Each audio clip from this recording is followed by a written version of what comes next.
Hey there, fellow travelers. Welcome to the Tolkien Road, episode 282. Greta, Hey, you have something on your forehead. yeah. Wait, I do? Yeah. Oh my gosh, I do. Yeah. Wait, you do too? Yeah. Weird. Well, we're recording this on Ash Wednesday, so if you're watching on YouTube, you see that we have these our nice ash Our ashes. Smooches, whatever you want to call them, on our forehead. Maybe they're not smooches. I don't know. Smudges. Maybe that's what you're trying to say. Yeah. I feel like we actually got good ones this year because we were like one of the first to get them. We were like at the front of the line this year. So still plenty of ashes at that point. Yeah. So thumb hadn't gone numb on whoever was doing it. So yeah. Yeah, it was good. Yeah. Well, happy Lent, everybody. Well, yes, happy Lent. Happy Lent. In this episode, we will be discussing chapter 4 of the Silmarillion of Thingol and Melian. Before we get started, we'd like to give a double up air five to our patrons. Here we go. Ready? Let's do it. 3, 2, 1. Whoopsh. Nice. That's awesome. Mm-hmm. Yeah. Special thanks to this episode's executive producers, John R., Kaitlyn of Tea with Tolkien, and a new executive producer, Jacob Lockham. Jacob, welcome. Jacob, welcome to you. Thank you so much for your generous support and for becoming an executive producer. It's awesome. It is really awesome. Yes. Thank you. And shout out to all of our amazing patrons for your generosity. We continue, we just always appreciate the support we get from you guys. And it's just totally cool of you. What more can I say? It's totally cool of all y'all. Yeah. It's absolutely amazing. Become a patron by visiting patreon.com/TolkienRoad. It's easy and lands you a bunch of cool perks like episodes early and ad-free. And the more you pledge, the more you get. So you just need to go over to patreon.com/TolkienRoad and learn more about the different tiers we have set up.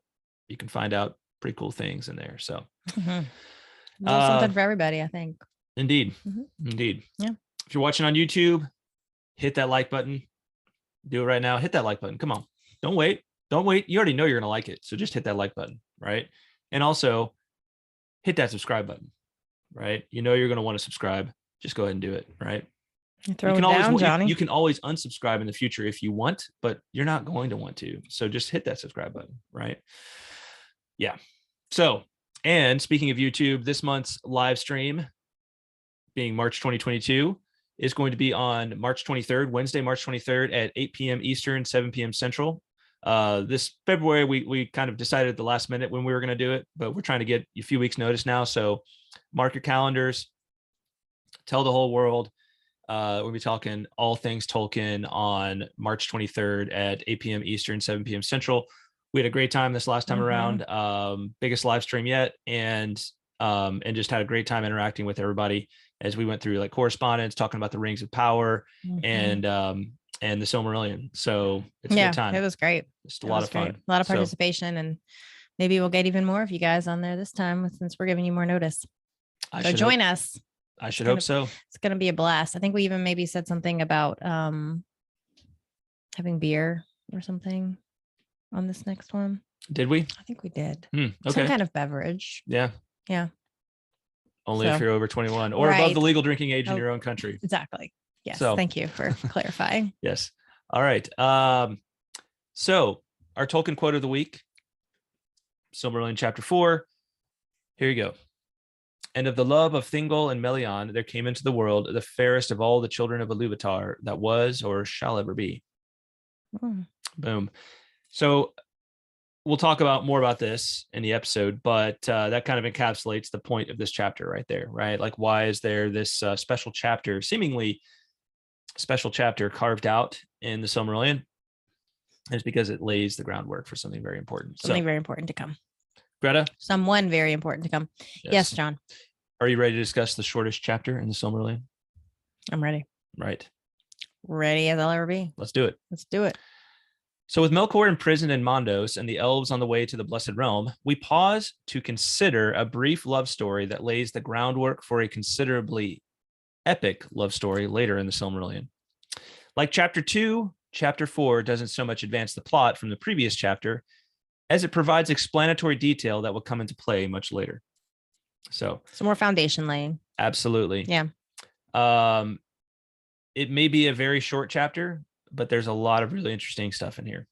So Mm-hmm. in chapter 4, we'll learn of the nature of Melian the Maia, of Elwë and his lingering in Beleriand, and of the Grey-Elves.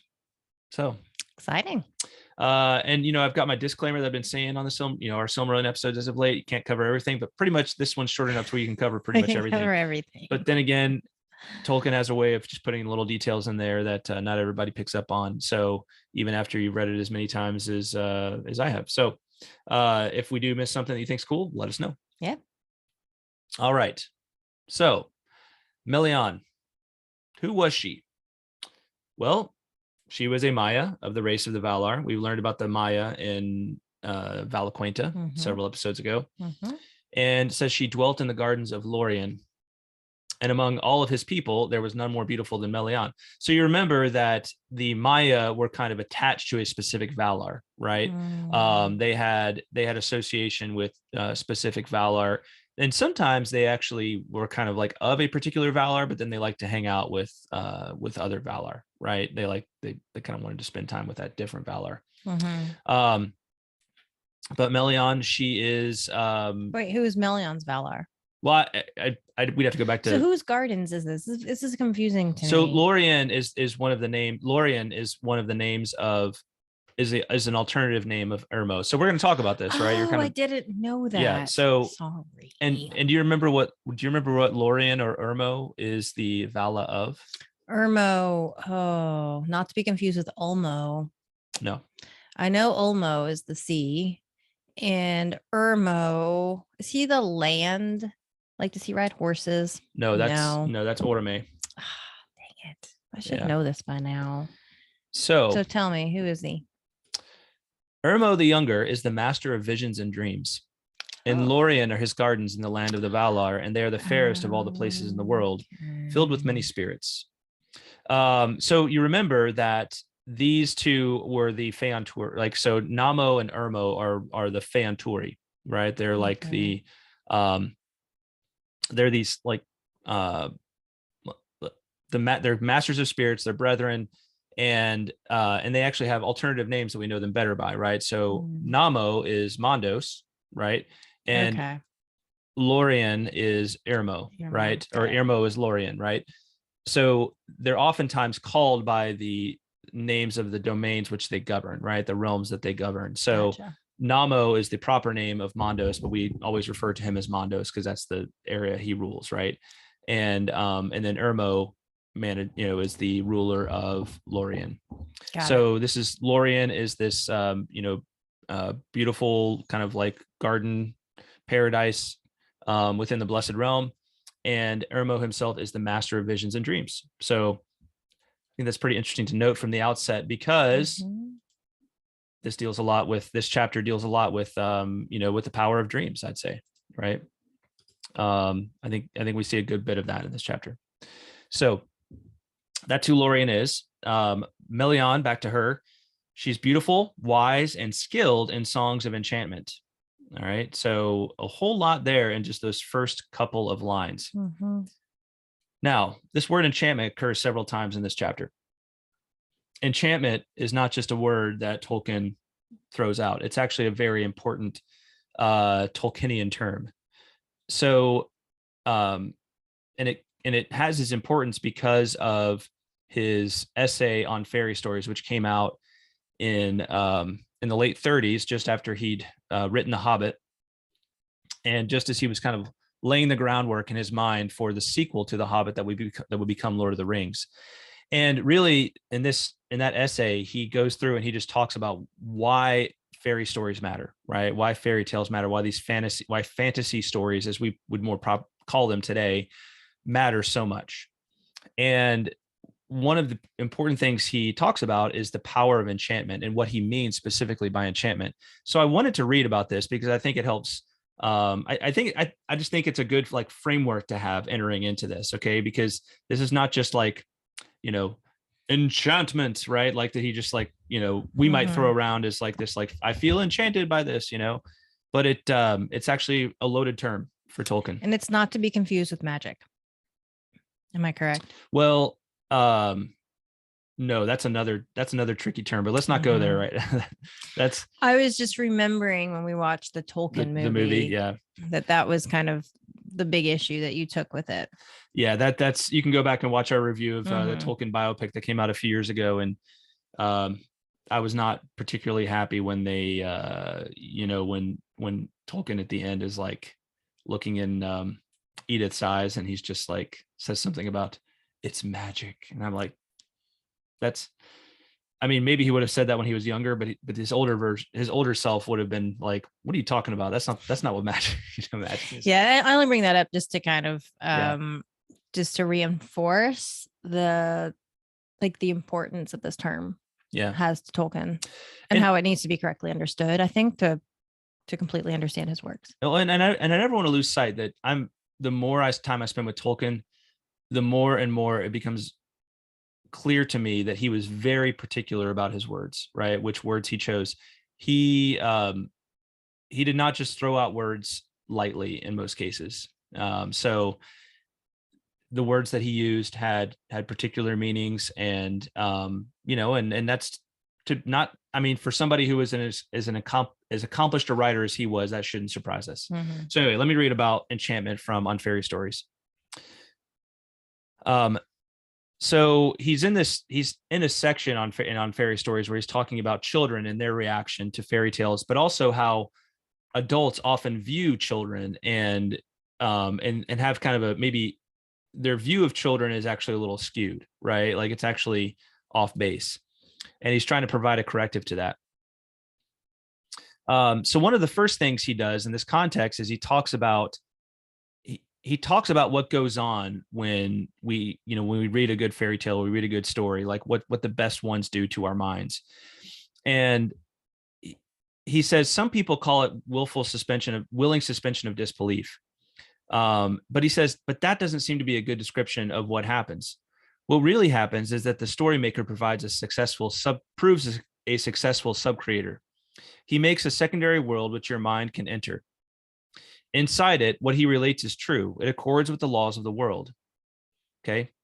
And he goes on to say, but this suspension of disbelief is a substitute for the genuine thing, a subterfuge we use when condescending to games or make-believe, or when trying to find what virtue we can in the work of art that has for us failed. A real enthusiast for cricket is in the enchanted state, secondary belief, right?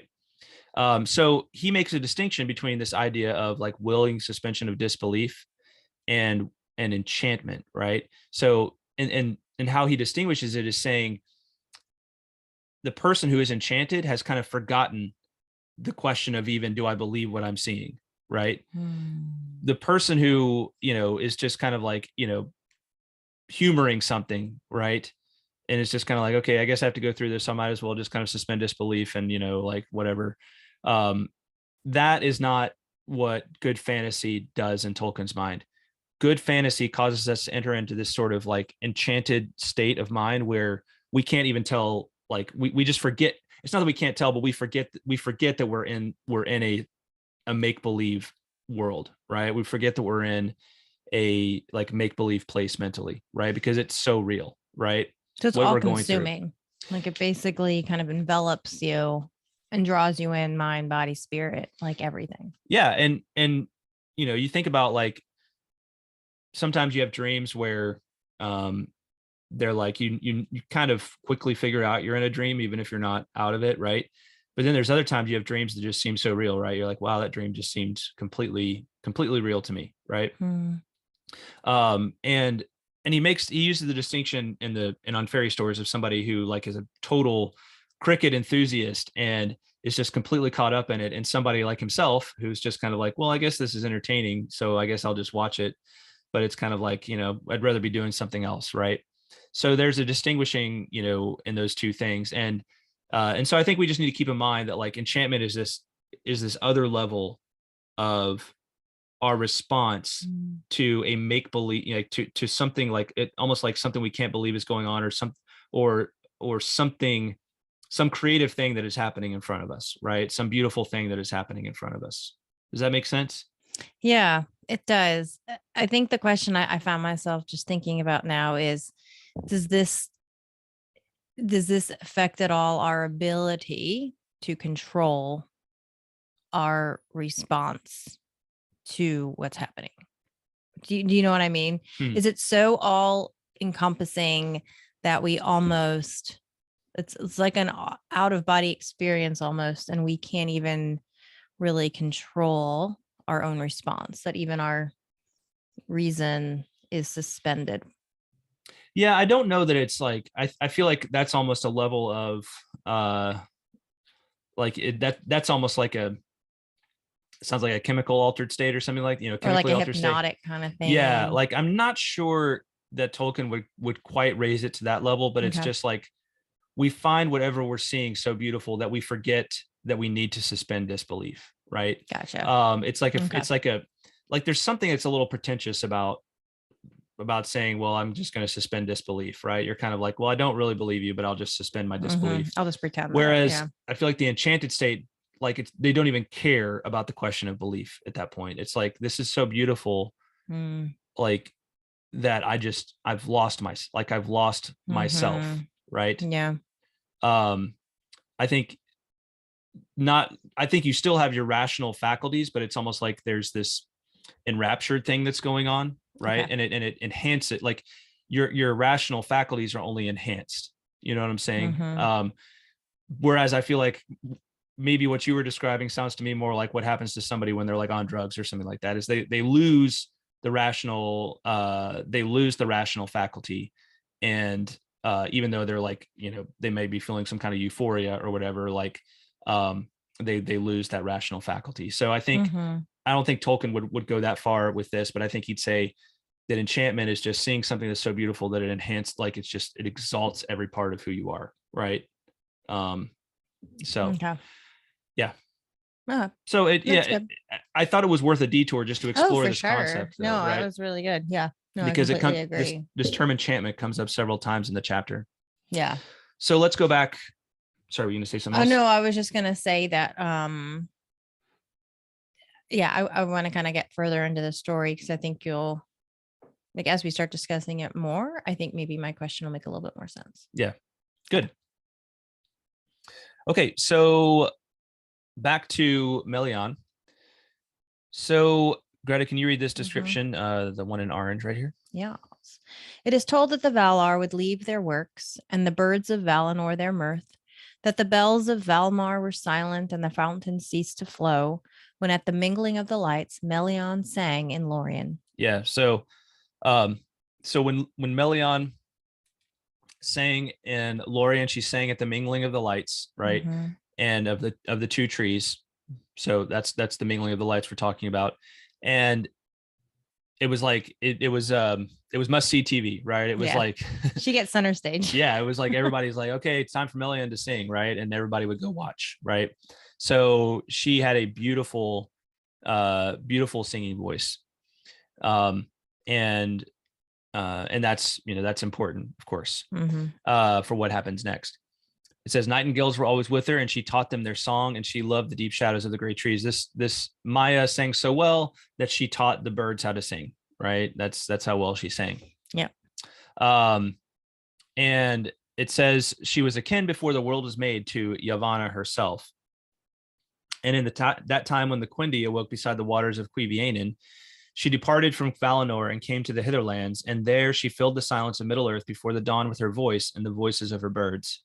So when the Quindi awakes, she makes the journey, however she gets there, to Middle-earth, to the Hitherlands. That's what they mean by the Hitherlands. And she starts to fill that that kind of emptiness there, right, with her song.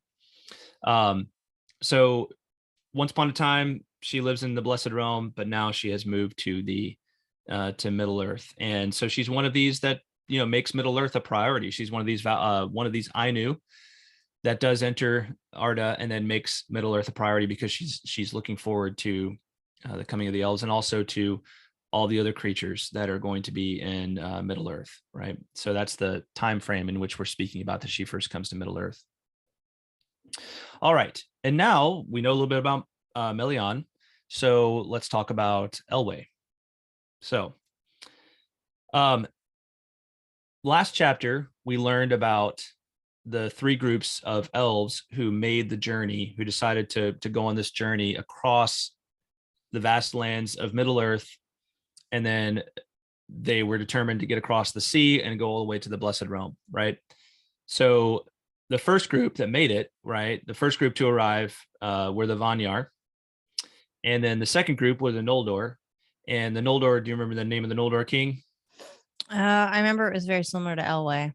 Was it Olwë? Finwë. Finwë. No, Olwë is the brother of Elwë, and they're kind of the dual kings, right? They're the co-kings of the Teleri, right? Gotcha. Because they were a much larger group of people, so they needed two kings rather than just one.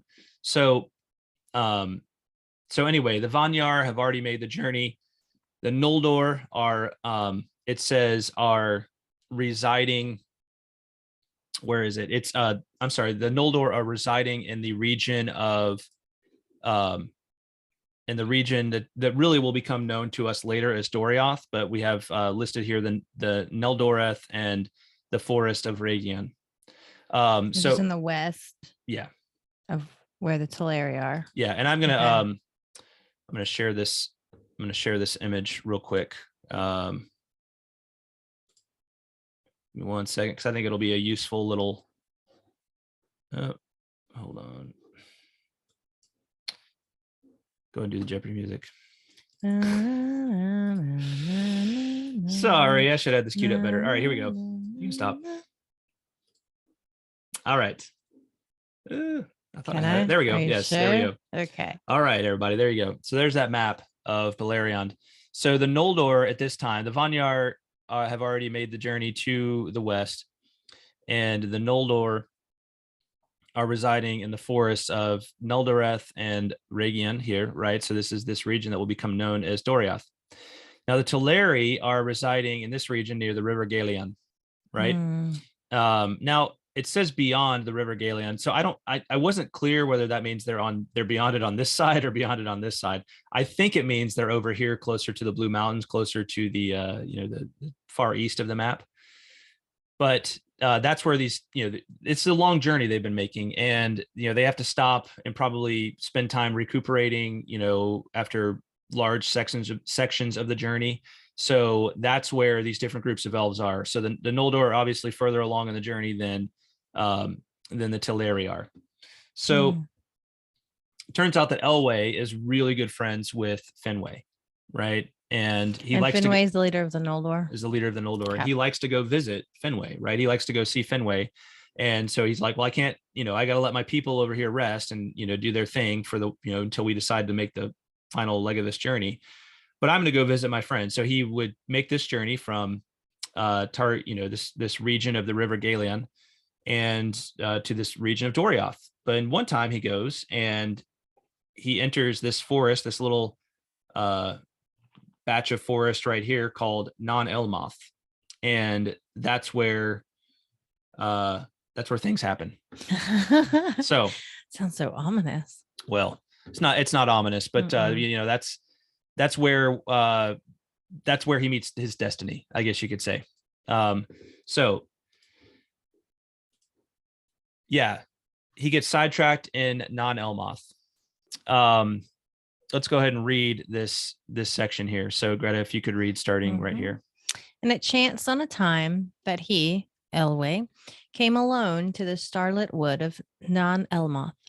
And there suddenly he heard the song of nightingales. Then an enchantment fell on him, and he stood still. And afar off beyond the voices of the Lomelendi, he heard the voice of Melian, and it filled all his heart with wonder and desire. He forgot then utterly all his people and all the purposes of his mind, and following the birds under the shadow of the trees, he passed deep into Non-Elmoth and was lost. But he came at last to a glade open to the stars, and there Melian stood. And out of the darkness he looked at her, and the light of Aman was in her face. Yeah, so a lot right there. First thing is, and I guess I had the little John Rice, our resident bird nerd, like on my shoulder, whispering in my ear, like listen to the song of the night, or the bird song of the nightingales. So I'm going to play a little of that, and I assume this is correct. I just found it on YouTube, right? You can find, you look up nightingale sounds or something like that. So this is like a 3-hour video of just nightingales chirping. So I'm going to play some of this right now.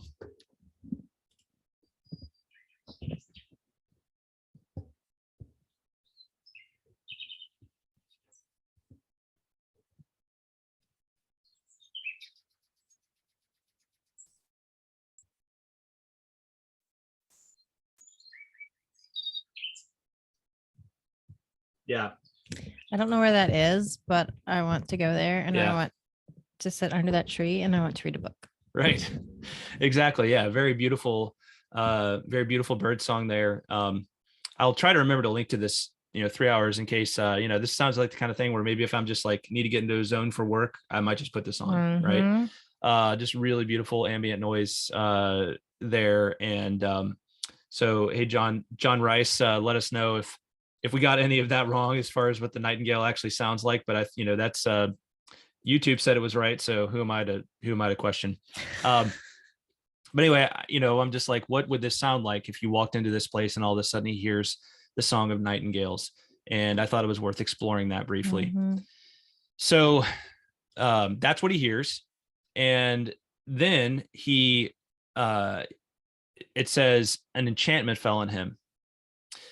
And he stood still, and afar off beyond the voices of the Lomelindi, which I believe is just another term for the nightingales, right? He heard the voice of Melian, right? So he enters into a state of enchantment, right?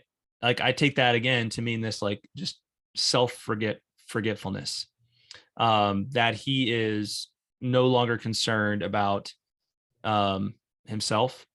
Right. He's no longer even concerned about where he was supposed to go, what he was supposed to do. He's just completely kind of lost himself in the best possible way. In the best possible way. Okay, there's my question.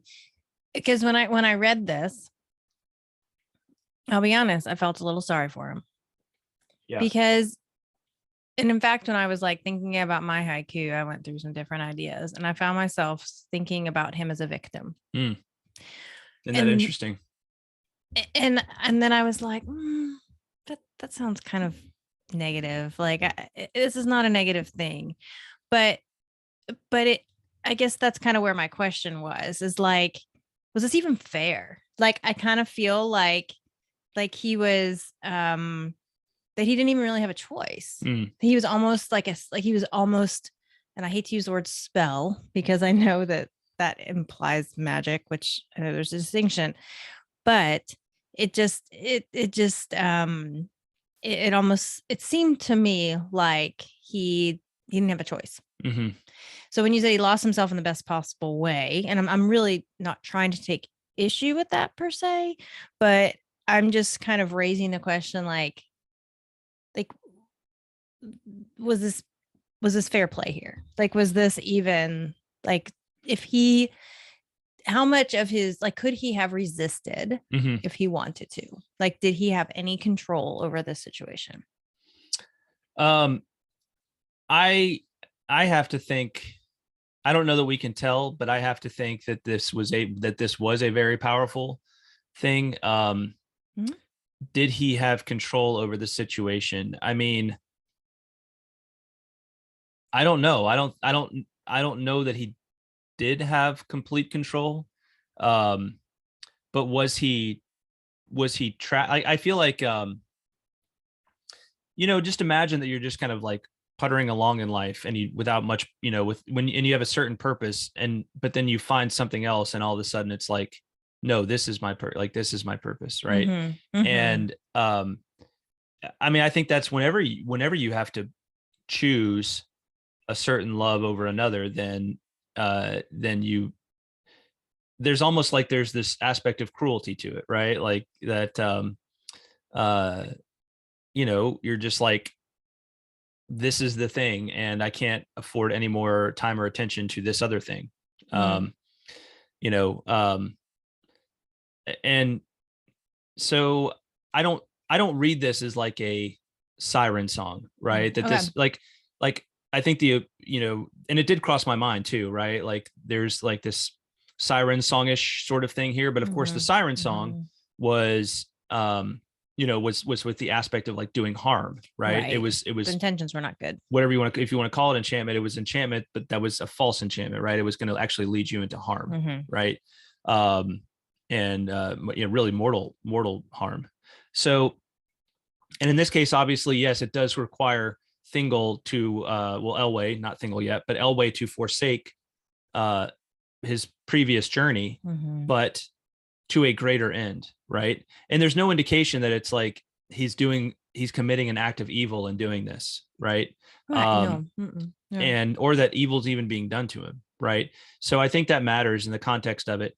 Did he lose his ability to make a good decision in the interim, in this period where it says they're kind of like just standing under the stars for a long period of time? Maybe, but maybe he sees the light of Aman in her face, and he's like, I've got all the light of the blessed realm. I got all the blessed realm I need right here. Right? Yeah. No, I think that's fair. I definitely think, and that all makes a lot of sense. I guess I felt bad for his people. But I think the key phrase of what you were saying was to a greater end. Like it's a hard thing for those left behind. Obviously I don't, it was a good deal for Elwë. I mean, he's got the most beautiful woman there, like in front of him. Yeah. He's marrying a goddess. Right? I mean, best deal ever. Right. Right. But I guess, thinking of it on purely selfish terms, maybe, or kind of like, it's not fair. Like, it's not fair. Well, you can think about it. She took him away from his people and this journey that they were all on together and his friends, Yeah. And it's interesting because we don't get the perspective of Melian in this. We don't get much of her perspective as far as what happens, but it's clear that she finds Elwë special as well. It's not like, Elwë like captures her and, forces her to marry him. It's like, this is, and there are like mythologies and fairy tales out there that are like that. Right. But there's no indication that that's what's going on here. Right. This feels very like the two of them like find each other, right? Like it's destiny, and it's destiny for both of them in the best possible sense. Now, I mean, what you're saying like reminds me of just this idea of, when somebody finds the person they want to marry, they're going to forsake their friends in some some aspect, right? It's no longer going to be the same with their friends as it was before, right? In fact, they might marry this person and then move away to another place with them, right? So I think that's what this this kind of love does to people. And I think that's what this story is about, right? I think that's what Tolkien is trying to draw attention to, is the enchantment of finding someone who you like kind of call your blessed realm, right? So yes, does it kind of stink for the friends? Yeah. And I think that's why, or the people he's the king of. Yeah. And I think that's why in a lot of those kind of romantic stories, right? There's this aspect of like the friends of the person who already are there, like not, there's always conflict in that regard, right? That they don't like that they found this new person, right? That they've been replaced. Yeah. Basically. Yeah. Yeah. And love makes people do crazy things. I mean, you watch more love story sorts of movies than I do. So, you probably are more familiar with those themes than I am, but that's what I'm getting from this. Yeah. And that all makes, that makes sense. And it's clearly a two-way street here. I mean, they both, like it was clearly meant to be. And I guess, I felt a little bit like maybe Melian wasn't playing fair, but you know what? When we women want something, we just go out and get it. It's what we do. Well, I mean, yeah, it's not fair, right? But yeah, I mean, but he was willing. she was, like it's not like it was a now, and it does say a spell was laid on him, which is interesting as well. But again, like I don't get this in the sense like Melian is not a again, she's not a siren, right? Right. Right. She's not here to devour him. Mm-hmm. But in fact, she actually leads him into this greater purpose. And I think you always have to judge these things by like the fruit they produce, right? Yeah. You know whether a tree is any good by the fruit it produces, right? Well, and that's kind of the point of this particular chapter, right? Is what comes of their love, right? Yes. So yeah, I think that's a really important point. Yeah. Yeah. So yeah, like I said, this pretty much just he has all of the blessed realm that he needs right here, right? The light of Aman is in her face. He sees the light of the two trees kind of reflected in her. Remember, she spent a lot of time in the twilight between them, singing, right? So I guess she absorbed some of that and brought it with her, right, to the to Middle Earth. So I'm sorry, I see, there it is. Okay, I'd forgotten that it actually used the word spell. Then I wouldn't have felt bad about using it. Okay, yeah, there was a spell laid on him. Okay. Yeah, I mean, you asked a great question. It really is. It is it was she playing fair? And I mean, I don't see like there's no note of like to me, Melian is always there's no question that she's like a good character in the sense of being a morally good character throughout the story. I don't see like any indications coming from Tolkien's narrative that we should view her in any context other than that, right? That she's just this goddess and she meets this, child of Ilúvatar, right? And she, she must find him as appealing as he finds her. Yeah. Right. Yep. Absolutely. So, I mean, it says that he was filled with love. Yeah. So, I mean, maybe the end justifies the mean here. Yeah. Yeah. So, so they basically just stand in this in this glade in the forest, and they just stand there for a long time, like just looking deep into each other's eyes, right? Apparently for years. And of course, the Teleri at some point are like, where'd the king go? Right. I wonder how long went by before they're like, no, don't think he's coming back, guys. Yeah. We need a plan B here. So Elwë, his brother, takes the kingship and leads the Teleri on their remaining journey.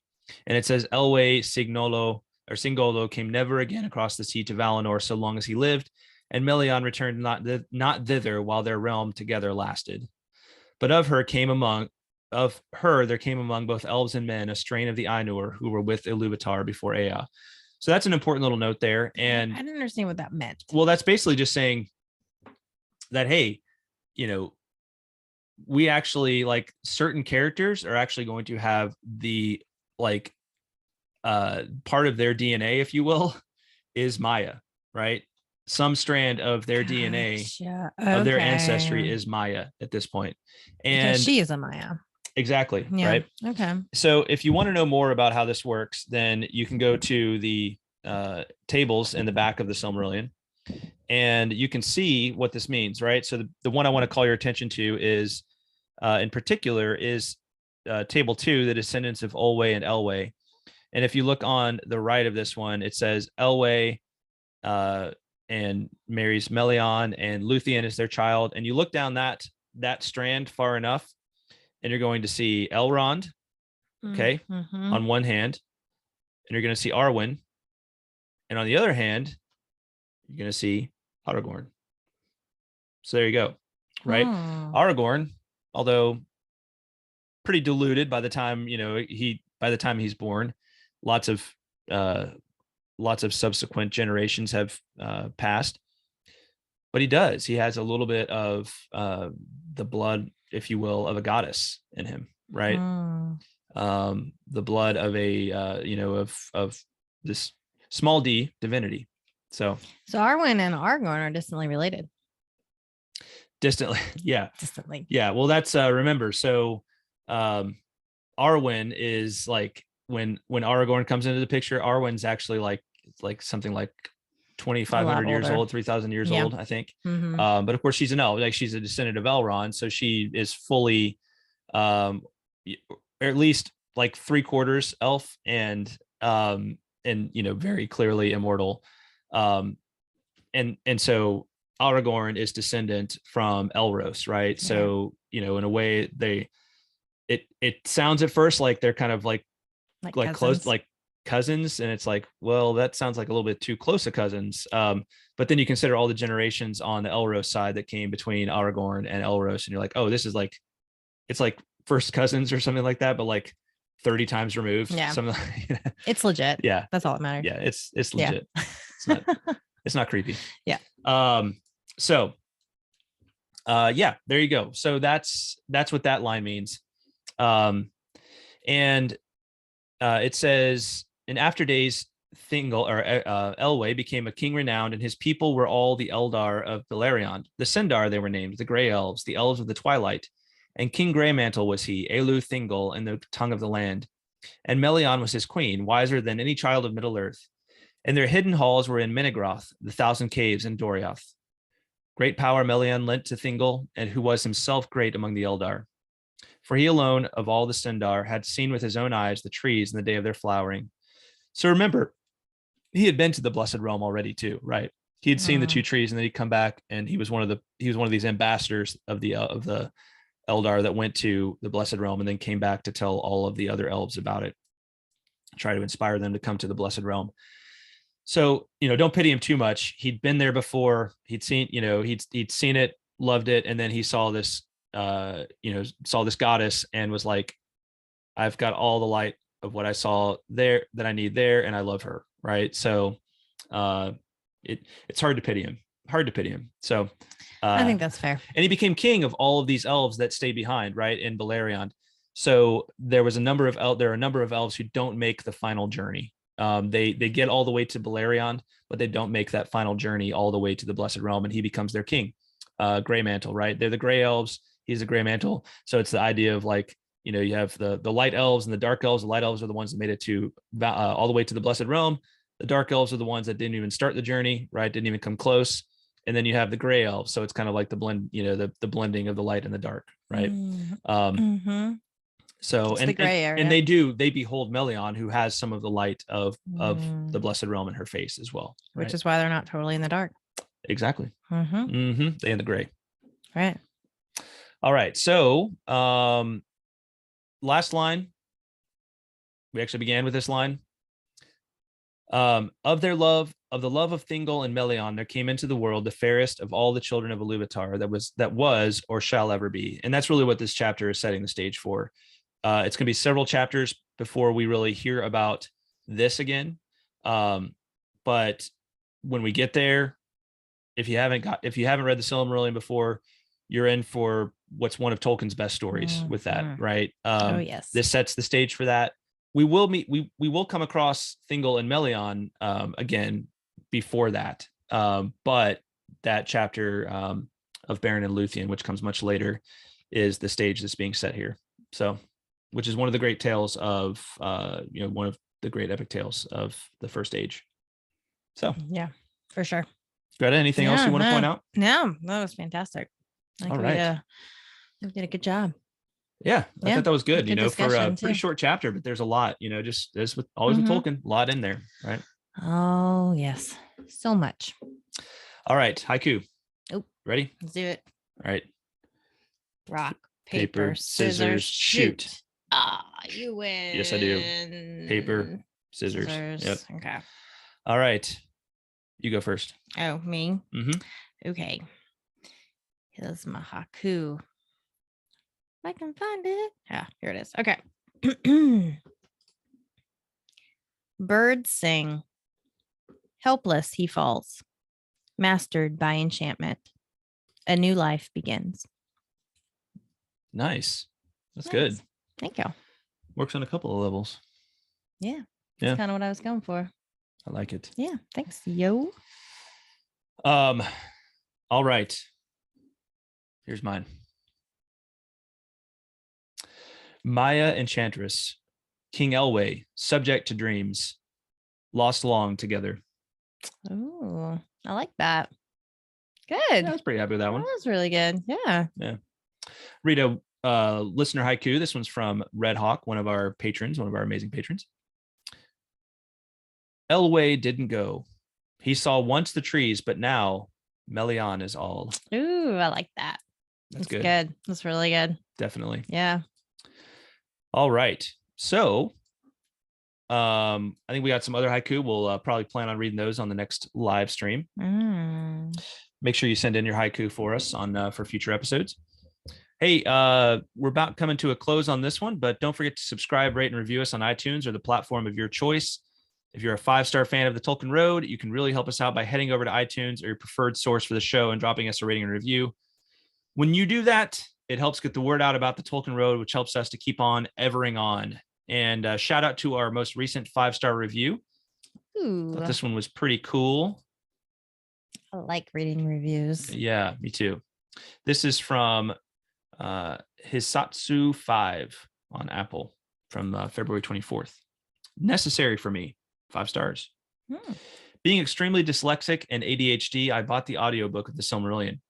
It had no charts or maps, obviously, and I was lost the whole time. Also, when the host took a break from the Silmarillion to focus on the Lord of the Rings, it truly made me want to reread the book again. Funny, because I just recently finished The Hobbit, Lord of the Rings, and the Silmarillion very quickly because I listened for long periods of time at my job. Boom. Very cool. That's awesome. Yeah. I always love hearing when, somebody has particular challenge, right, that they're facing when it comes to reading these things, and we're able to help them out in that regard. So that's always really cool to hear those stories. Thanks for leaving a review. We really appreciate it. Yes, very much. Thank you. Thank you so much. All right, y'all. Hey, drop us a line. You can correspond with us in a number of ways. YouTube, tolkienroad.com. If you're looking for a quick response, probably YouTube is the best way to go. But I'll tell you, the correspondence is really ramping up, y'all. So it's awesome. I'm doing my best. It's awesome. But I'm starting to have serious doubts whether I'm able to get to all of it. But I'm always, I do my best. I try to carve out time to respond, to check out everything people have to say. And I just appreciate it. That you all want to talk about this stuff, and with me. Yeah. So, and with Greta too. So it's awesome. All right. Once again, this month's live stream is scheduled for Wednesday, March 23rd at 8 p.m. Eastern, 7 p.m. Central. And we look forward to chatting with you guys then. Yeah. I'm really excited. Put it on your calendars. 3 weeks notice. 3 weeks notice. Well, 2.5 once you listen to this, probably. Still, that's a decent amount. Yes. So no excuses. Be there. No excuses. All right. That's it, Greta. That's it. Good up. Indeed. Thank you to our amazing patrons, especially the following: John R., Kaitlyn of Tea with Tolkien, Jacob Lockham, Ms. Anonymous, Andrew T., Redhawk, Shannon S., Brian O., Emilio P., Zeke F., James A., James L., Chris L., Chuck F., Azia V., Ish of the Hammer, Teresa C., David of Pints with Jack, Jonathan D., Eric S., Eric B., Johanna T., Mike M., Robert H., Paul D., Julia, Werty, Matthew W., Joe Bagelman, and Chris K. As well as those celebrating their Patreon anniversary this month in March of 2022, Kaitlyn of Tea with Tolkien, and Paul D. Thanks, y'all. Thank you guys very much. We appreciate you listening. We will talk at you next time. Bye, y'all. Bye, everybody.